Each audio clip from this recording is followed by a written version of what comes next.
So నాకు చిన్నప్పటి నుంచి ఒక ఆశ ఉండేది, గొప్పగా ఉండాలి, ఒక మంచి ప్లేస్లో ఉండాలి, ఒక హై పొజిషన్లో ఉన్న ఆశ ఉండేది. సో ఆ ఆశతోనే నేను ఐఏఎస్కి ప్రిపేర్ అయ్యాను. సో ఒక 1 year నేను చదివాను. రోజుకి 15 గంటలు నేను చదివేవాడిని. సో అలా ఐపీఎస్ అయ్యాను. Great sir. మీ ఫ్యామిలీ గురించి చెప్పండి సార్. నా వైఫ్ లక్ష్మి, తను ఒక డాక్టర్. తను లక్ష్మి జగన్నాథరావు గారి ఐజీ జగన్నాథరావు గారి అమ్మాయి. మాకు ఒక 1.5 year పాప. So nice sir. ఇప్పుడు మీ పోస్టింగ్ ఎక్కడ సార్? ఆల్రెడీ మా వైఫ్ బీహార్లో చేస్తున్నారు. సో నా పోస్టింగ్ ద్వారా వేరేసు నేను అక్కడికి వెళ్తాను. Congratulations sir. Thank you. Thank you.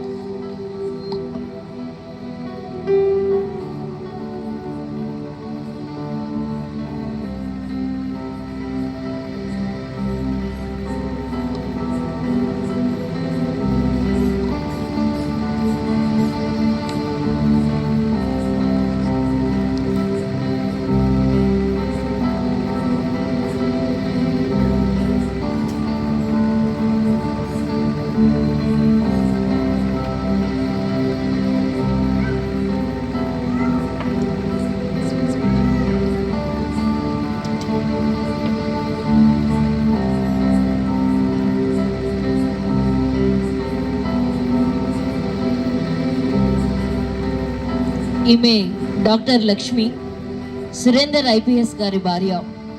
బీహార్లో ప్రభుత్వ ఆసుపత్రిలో వైద్యురాలు. తన భర్త కూడా బీహార్కి ప్రమోషన్ మీద వస్తున్నారని చాలా సంతోషంగా ఉంది. ఆ రోజు జరిగిన సంఘటనని మనం చూద్దాం. అవునక్క, చాలా సంతోషంగా ఉంది. Thank you. గుడ్ మార్నింగ్ అండి డాక్టర్ గారు. విజయ, గుడ్ మార్నింగ్.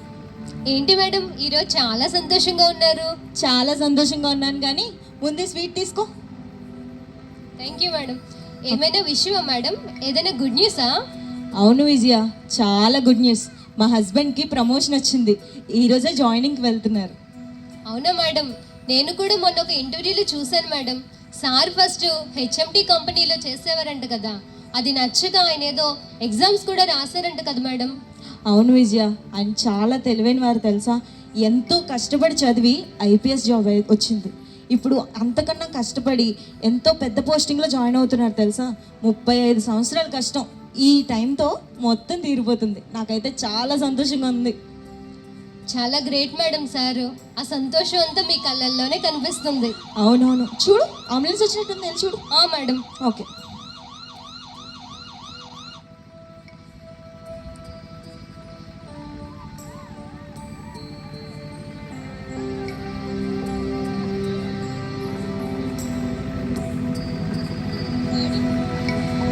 చెప్పు విజయ. డెడ్ బాడీయా? ఎవరిది?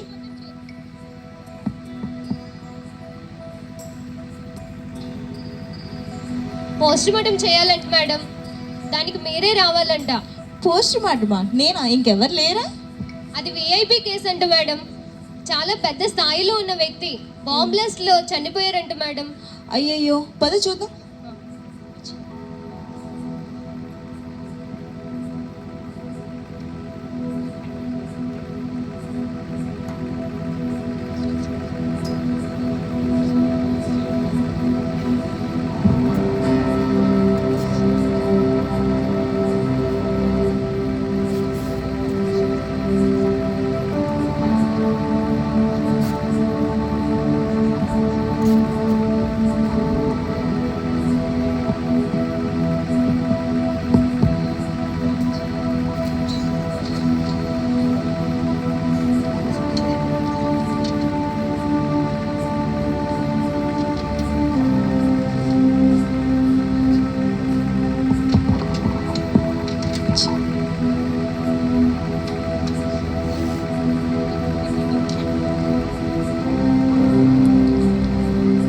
విఐపి కేసా?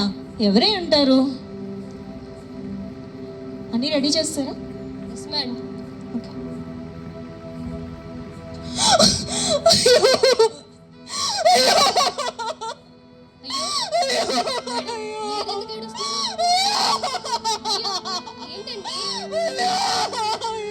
మీరెందుకు ఏడుస్తున్నారు మేడం?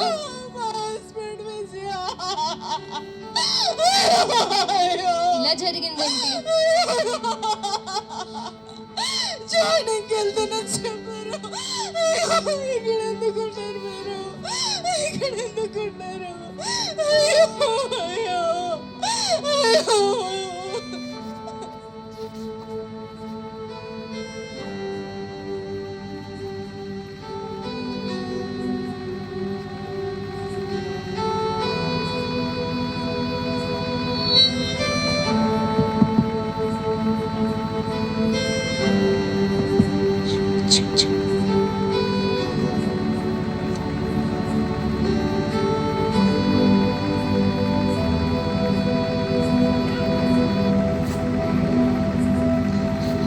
ఇది మిమ్మల్ని భయపెట్టడానికో బాధ పెట్టడానికో చెప్పలేదు, కానీ ఇవి కొన్ని సంవత్సరాల క్రితం నిజంగా జరిగిన సంఘటన.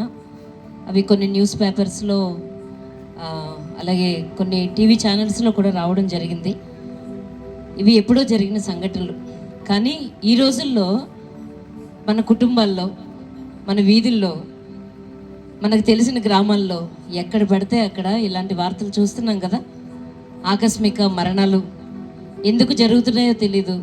ఇప్పటి వరకు బాగానే ఉన్నారు, ఈ క్షణంలోనే చనిపోయారని మనం వింటున్నాం ఇవన్నీ. సో ఈరోజు మేము చెప్పాలనుకున్నది ఏంటంటే, దేవుని వాక్యం ఒక మాట చెప్తుంది. ప్రతి మానవ జీవితం ఇంతలో కనబడి అంతలో మాయమైపోయే నీటి బుడగతో సమానం. అది నీటి ఆవిరితో సమానం. ఈ రోజుండి రేపు కనబడకుండా పోయే ఒక చిన్న స్వల్పమైన జీవితం. అది ఎంత చిన్నదంటే మనం అనుకుంటాం 70, 80, 90 సంవత్సరాలని, కానీ దేవుని దృష్టిలో అవి చాలా అల్పం. కానీ దేవుడు ఇంత అల్పమైన జీవితం గురించి మనల్ని పిలవలేదు. యుగ యుగాలు మనం జీవించాలని, ఆయనతో పాటు బ్రతకాలని, ఈ భూమి మీద ఈ శరీరాన్ని విడిచినా కానీ మనం ఆయనతో పాటే జీవించాలని. ఎందుకంటే ఇప్పటివరకు మీరు చాలా స్కిట్స్ చూశారు కదా. చాలా తప్పులు, పాపాలు మన జీవితంలో ఉన్న వీటన్నిటిని బట్టి ఖచ్చితంగా ప్రతి ఒక్క మనిషి నరకానికి మాత్రమే అర్హుడు. ఎందుకంటే దేవుని వాక్యం చెప్తుంది, అందరూ పాపం చేసి దేవుడు అనుగ్రహించే మహిమని పొందలేకపోతున్నారు. ప్రతి ఒక్కరూ ఖచ్చితంగా పాపం చేసిన వారే. ఎవరు కూడా పరలోకానికి వెళ్ళే స్థితిలో లేరు. అందుకనే దేవాది దేవుడైన యేసుక్రీస్తు ప్రభు ఈ భూమి మీదకి వచ్చి తన ప్రాణాన్ని మన కోసం అర్పించి తన రక్తాన్ని చిందించి ఎవరైతే ఆయనని నమ్ముతారో వాళ్ళందరూ కూడా తనతో పాటు పరలోక రాజ్యంలో యుగాలు, ఈ కొద్ది జీవితం మాత్రమే కాదు, ఈ భూమి మీద ఉన్నప్పుడు మనకు సహాయం చేయడానికి, చనిపోయిన తర్వాత కూడా ఆయనతో పాటు యుగాలు బ్రతకడానికి ఆయన మనల్ని సృష్టించుకున్నాడు. దానికోసమే మనల్ని పిలుచుకున్నాడు. కాబట్టి ఈ చిన్న జీవితాన్ని యేసుక్రీస్తుకి సమర్పిస్తే ఈ భూమి మీద దీర్ఘాయుష్ కలిగి ఉండడానికి, ఈ భూమిని వదిలి వెళ్ళిన తర్వాత యుగాలు ఆయనతో గడపడానికి యేసుక్రీస్తు మాత్రమే మార్గమని చెప్పడానికి 2 స్కిట్స్ మేము ముందుంచాము. Thank you.